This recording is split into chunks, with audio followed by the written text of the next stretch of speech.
Welcome to Gospel Tangents, the best source for Mormon history, science, and theology. I'm Rick Bennett. Back in 2019, I sat down with Richie T of the Cultural Hall podcast, and he has an interesting podcast. You should definitely check it out. But we're going to talk about my background and how I got started with Gospel Tangents. Check out our conversation. A message to people listening to this in the future. You won't care that this episode was published a little later in the day.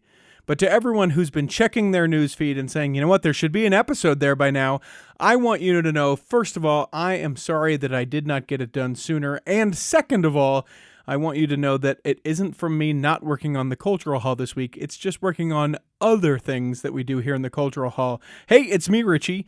Richie T, if you want to get specific. If this is your first episode in the Cultural Hall, I just encourage you to go back.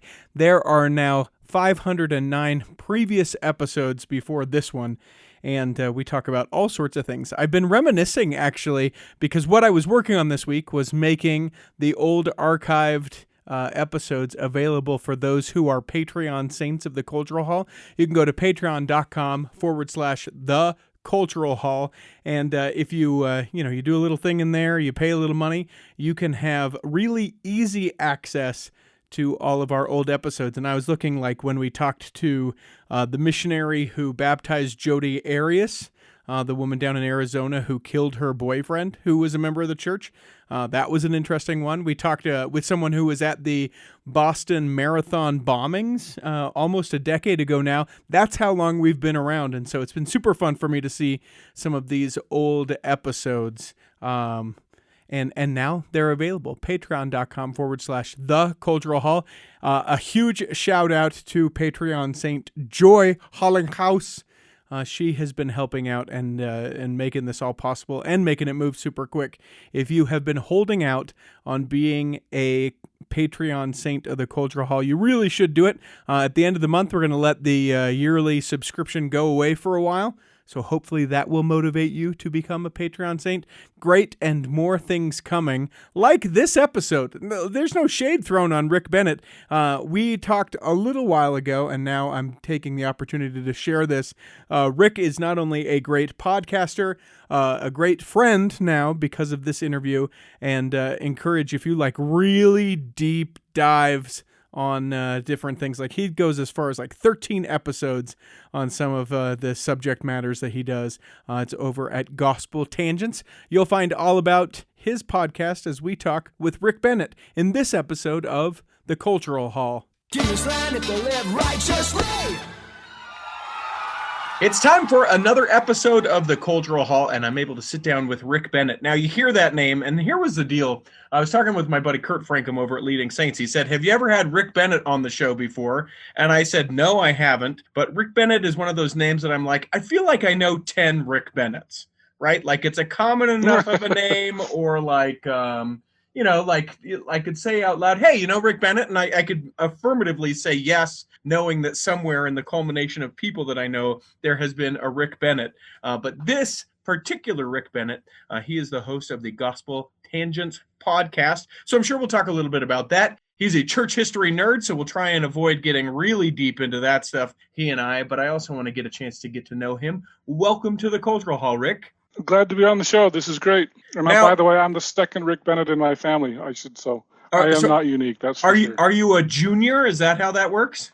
I am a junior, yep, that's right. So is there third? And by the way, there's a BYU professor named Richard E. Bennett, and so I call him my much shorter twin. He's a lot shorter than I am. So he's from Canada, though. My dad's from New Jersey, so anyway. Born in the USA, that's what you are. Now, let me ask you this. Right. Is the Richard E. Bennett at BYU, is he a history or religion professor? Does it get crowded or complicated as far as that goes? Oh, yes. He's actually, I've interviewed him on my podcast, believe it or not. He's a big-time church history nerd like me. So yeah, even more of a history nerd than me, probably. I hope that episode was called Richard E. Bennett Squared. If it wasn't, you missed a great opportunity on that. I need to have you help me title my stuff. Listen, you can call me anytime. People know that. Now, let's get to you. You said Jersey born. So how did we get from New Jersey to here? So, well, you're talking about my dad. So my dad grew up in New Jersey, non-Mormon. really rough life. Joined the Air Force at 17, forged his dad's signature to get in. Met a Hawaiian girl in South Dakota, believe it or not. Oh, that's how you And do it. she introduced him to the church. And then after he got out of the Air Force, they said, well, where do you want to live? And he said, well, now that I'm a Mormon, I'll live in Utah. And so that's where he met my mom, and that's how he got to Utah. So I grew up mostly in Utah. I lived about 4 years in New Hampshire. My dad took a job back east, and so I got to see the East Coast a little bit, and then South Carolina on my mission. So I've been kind of on both coasts, but mostly Utah. So it's an interesting road for your dad. Let's get into that a little bit more, as much as you know about it. He meets a girl, and I'm assuming is that your mom? In South Dakota? No, Yeah. That was not my mom. Oh, that was just, so he meets a girl that he sort of likes and then joins the church. Was it a slow road? I don't know a lot about that story. It sounded like they wanted to get married and it didn't work out for some reason.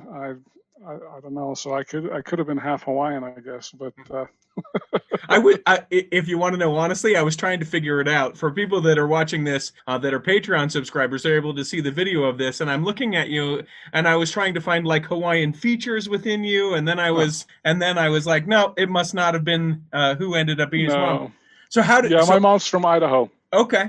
So he came to Utah and then met your mom. What is that like?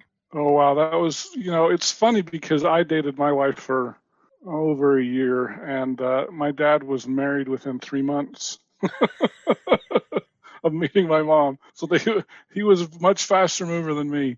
But they met at a church dance, and in fact, he was interested in some other girl. And then anyway, I don't really know how it worked out, but it went fast. Once it went fast. So. And are you the first in your family?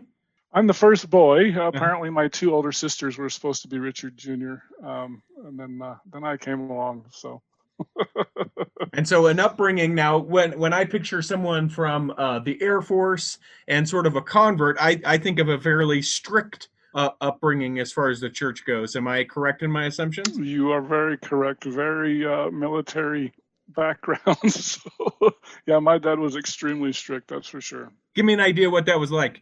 Well, it really was a lot like the military. He learned a lot of discipline in the military. My dad was kind of a juvenile delinquent. Just a little bit of background. Apparently, he was told by a judge that you can either go to jail or you can go in the military. And so he went in the military. Yeah. And the reason why, the weird thing is, I got a message on Family Search. I'm actually big into genealogy, and this guy by the name of Ralston messaged me, and he says, "How are you related to Irene Ralston?" And at first I didn't recognize the name, so I had to look it up, and then I'm like, "Oh, that's my grandma." I never met her. Mm-hmm. She died in the 70s. I was very young, and I never met her. And so I said, "Oh, that's my grandma." And then he said, "Oh, I'm your dad's cousin. I haven't seen him since he was 15." And so this is just, 3-4 years ago. I actually did meet him, and it was really nice because my dad really grew up in a broken home. I don't want to get too far into it, sure. but at any rate, talking to my dad's cousin, he said, really, my dad kind of grew up as a Depression era child. Mm-hmm. And so everybody was poor. Everybody was unsupervised. Everybody was a juvenile delinquent. Everybody smoked. Like, that was just the way they grew up. And so my dad's cousin basically said that he understood why dad wanted to get away from New Jersey, because all he had was bad memories of New Jersey. Yeah. So joining the Air Force shaped him up discipline-wise, and then joining the church shaped him up spiritual-wise. And so, my dad was a high school dropout. So I'm very different than he was. I've graduated from college and things like that. And so I try to I will say I did have a little bit of a tough life growing up with my dad. We didn't always get along well. He was a very strict disciplinarian, very physical. And so I've tried to be different with my kids, but yeah, it was tough growing up with him. But he had a strong testimony to church, and we went to church pretty much every week. And he definitely wanted me to serve a mission and that sort of a thing. So what was that decision like to serve a mission? You said South Carolina? Yeah, I was called to South Carolina. I served a third of my mission in Georgia, and That's part of the so same mission? Was that part of the same mission, or did you just go rogue and decided that you wanted to go somewhere else? Yeah, we covered about the eastern half of Georgia, or eastern third of Georgia. I started my mission south of Savannah, Fort Jackson or Fort Stewart, excuse me. I was at an army base everywhere I went. It felt like. So I started at Fort Stewart, Georgia. Ended my mission at Augusta. I went to the Masters tournament. And so Billy Casper was there. I don't know if we got any golf fans. Billy just died a few years ago. He was probably in his 70s when I saw him. But I remember I ran into Billy Casper at a jazz game 5-6 years ago, probably. And I said, "Hey, I'm sure you don't remember me, but we saw you at the Masters." And he said, "You missionaries are everywhere." So I'm sure we weren't the only ones that stopped him on the golf course, but it was funny. Now, what was that experience like? Give me the idea of the years that you served there in the South Carolina mission, and what was the work like down there? So, I got to know my Bible really well. I would imagine. So I was one of the, I don't want to brag. I'll brag a little bit. Brag it. I was one of the top scriptorians in the mission. We had to memorize 180 scriptures. Wow. They had the first 45 made you a telestial missionary. The next 45 made you a terrestrial missionary. And then you had to do 90 to become a celestial missionary. And they were really good at Bible bashing. And so I did my share. Mm-hmm. That's always the way that people end up getting converted, by the way. For people that are listening, if you can bash hard enough and back them into a corner, ultimately what people will do is they'll just say, "You know what, you're right. I need to change my faith. My beliefs are completely false. I'll go ahead and join what you're telling me to do." That's how Bible bashing always ends, if anyone's curious. Yeah, it didn't work out quite that well. But I will tell you what, if you do know your scriptures well, I remember I got put in a threesome with two zone leaders for about a week. One of them was going AP, and it was all hush-hush, which I never understand why everything has to be hush-hush in the church, but whatever. And I can remember these two zone leaders were outstanding missionaries. And I remember going to a door, and a woman wanted to kind of bash a little bit, but my companion did it in a non-confrontational way. Mm-hmm. And I remember looking at him and going, "Dang, wow, that's amazing." And so I became a lot less confrontational and more explanatory. And it was amazing because that does work well. Mm-hmm. At first, I just wanted to argue, and arguing doesn't change anybody's hearts. But if you do it in an explanatory way, I was just amazed because you could just pull those scriptures out, and it was really useful, actually. So I would just recommend for any prospective missionaries. I don't know if you have young listeners out there. Sure. But do it in an explanatory way, not in a contentious way, and you can change hearts. It's really great. It's good to know all those scriptures. Yeah. So let me not backtrack necessarily, but maybe further explain what I was saying. It's important that you know what you're teaching people. I can remember multiple times serving my mission. I was not as educated, maybe, as I should have been as I went out to serve. Like people that have been longtime listeners of the Cultural Hall will remember I shared an experience from the MTC where it finally dawned on me that the Book of Mormon was Christ's dealing with the people in the Americas. And I was like, "Do you guys know this? Do you guys realize that that's what this book is about?" Like, it finally dawned on me, and everyone else was like, "Yeah, that's what, how did you not know this particular?" Anyway, so I didn't know that much, but I remember going out and being in the field and having people tell me things about the church that I had no idea about, and then having to study and ponder and figure out how I felt about those things, and then be able to teach through those things was sort of where I was converted, was actually out serving and teaching people. Maybe not the way we should go about it, but certainly the way I went about it. Well, I think all missionaries go out with good intentions, but bad skills. Yeah. Even the greatest, right? There's still so many skills, and depending on where you serve and all that. Was it the South and your love and learning of the Bible that caused you to become a church history nerd, or where did that come in? So when did I become a church history nerd? So the coolest thing was I got married in about 2000, and I think it was 2001 or so. my sister said, "Hey, let's go for the Nauvoo Temple open house." And I remember visiting a lot of Community of Christ sites because they're in Nauvoo as well, Mm-hmm. and just falling in love with Nauvoo. I remember my mom told me that one of my institute teachers, I went to Weber State, great. Yep. And Bleeding purple. I got you. that's right. So one of my institute teachers, who was also a former bishop of mine, had written a book about in fact, the book was called What Happened to the Family of Joseph Smith. And I just loved this book because I didn't know anything. I didn't know that Emma had gotten remarried after Joseph died. Mm-hmm. I didn't know what happened to her children, really. Of course, Joseph Smith III went on to become leader of the RLDS Church. And I probably kind of knew that, but it was just fascinating. And I think that's really where my love of church history came. And then Hang on real quick before we move on. What's the name of that bishop and author of that book?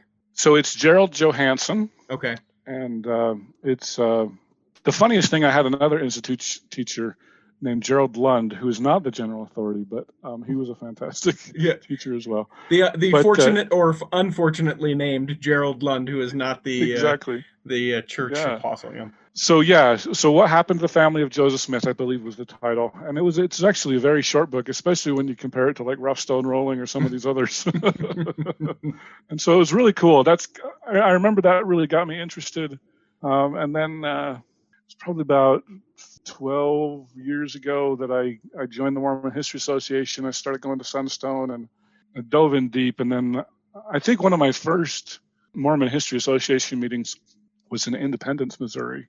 And have you been to Independence? I have, in fact, yeah. Yep. So the coolest thing is you've got the Community of Christ Temple in the center. Yeah. And then just south of there, you've got the LDS Visitor Center. Mm-hmm. And then on the corner, you have the RLDS Auditorium, which is kind of their tabernacle. Mm-hmm. And then there's another RLDS church. And then you've got the Temple Lot Church. And then you have the Stone Church, which is the oldest church in Missouri. It was built by Joseph Smith III.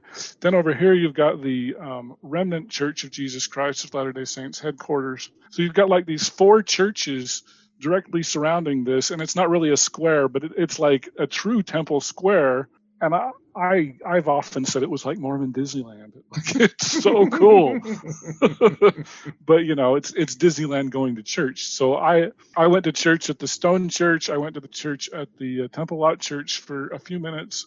Of course, they all meet at the same time, so I couldn't. Of course, so you have to the whole meeting. So you have to pick which one. Yeah. Exactly. And then there was this one church on the corner, Community of Christ Church, and I got there just as it was ending, and they had guitars and drums, and I was like, this is like Holy Roller Mormons. Like I never knew such a thing existed. And so it was just really, really fun. And actually down the street about 3 or 4 blocks is the Cutlerite Church, and they only have about 8 members, but that church was founded by Alpheus Cutler. I went back 2 years ago and got a tour of the church, and really wanted to interview them on my podcast, and they didn't. They said no. But I talked to the woman for about 2 hours, and it was just so awesome. It was a lot of fun. Now, for people that don't know what a Cutlerite is, where do they branch off from the original Joseph Church? So Alpheus Cutler, if you look in your Doctrine and Covenants, I don't remember which section, you will see Alpheus Cutler. He was an early church leader under Joseph Smith. And I believe, I'd have to look at the sign again, I believe it says it was reorganized in 1853. And so basically he didn't follow Brigham Young West. The interesting thing is there's only 8 or 9 members left in the world. They're very small. I understand that Alpheus Cutler was a polygamist, but then when he started his own church, he dropped that. And so supposedly that's kind of a touchy subject with them because they don't support polygamy. But the interesting thing about the Cutlerites is they've just got a 2-story church, basically. It's a white building, and they do baptism. They're one of the few groups that does baptism for the dead. And when I talked with I believe her name was Virginia, I asked about sealings. They do not do sealings for the dead, but they do sealings for the living. And so they are one of the few groups that actually have an endowment like the LDS Church does. In fact, they might be, I won't say they're the only one, but they're one of the only ones that date from Joseph Smith's day. Some of the polygamous groups do, but this is one of the few that date from that time. Because like Community of Christ, they've got the Kirtland Temple, and then they've got the one in Independence, and those are open buildings. They're open to the public. Anybody can go. They're very quiet, reflective buildings, but they don't have any endowment. They've rejected the endowment and the sealing ceremony, and so the Cutlerites are really interesting. They're very tight-lipped about their temple service, but supposedly it is more similar to the original endowment than the LDS Church's endowment ceremony. So the mainstream, really, the really Brighamite Church. Yeah. Exactly. Yeah. Interesting. We just got real church nerdy there for a second. I just want you to... We did. I'm sorry. I can't help it. A fascinating project idea that I have thought for a million years, and I just don't think that I'm ever going to do it. I wish that someone would do a podcast that starts chronologically from the time of either the formation of the Church of Jesus Christ of Latter-day Saints or somewhere around there, maybe at the death of the prophet Joseph Smith, and went and did an episode about every single break-off of each of the churches from the time of Joseph Smith. Now, that's a lot. I think it's like 120, 150 plus. It's more like 400. Okay, more like 400. That's a lot of podcast episodes. I'm going to dangle that out there for someone else to do. I've thought it'd be a great idea. I think some of them would be far easier than the others, but it is interesting to note because, as you said, kind of going into that, we sort of follow the narrative of like, Joseph Smith was martyred, and then, in our mind, I think we kind of create this thing that it's like, and then Brigham Young, a short time afterwards, was called to be the prophet, and we went west, and anyone that didn't follow that, we kind of go, yeah, I wonder what happened to Emma. I wonder what happened to the other folks, and we just kind of follow it here to Utah. There's tons to be learned and gained from that. There's so much. I want to take a quick break. I want to come back in the second block, and I want to continue where we're at with Rick Bennett talking about whatever we want. We're going to talk about whatever we want. We'll come back and do that in the second block of the Cultural Hall. I hope you enjoyed our conversation with Richie Steadman of the Cultural Hall podcast. You should definitely check it out. It's a great podcast. In our next conversation, we're going to talk about some Mormon history groups. The cover, these are all of, not all of, but these are a lot of the different branches of Mormonism. And so I know he's got Alpheus Cutler. Down here is Gordon B. Hinckley. So you can see these big dots are the mainstream LDS Church, basically. But he's got, I can't even see this here. I'll make Wallace. I'll make the cover available for people to see in the show notes so they can see what we're talking about. The name this of the is book a fantastic book. Scattering of the Saints: Schism Within Mormonism. So we'll also provide. So this gives you kind of a visual. Yeah, it kind of gives you a visual of how many different schisms there are. But this isn't even close. Steve Shields is another guy that I've interviewed, and he's the one who's documented over 400 different groups. If you'd like to hear the entire interview uncut, please subscribe for just $5 a month at patreon.com/gospeltangents, and you can hear the entire interview before everybody else.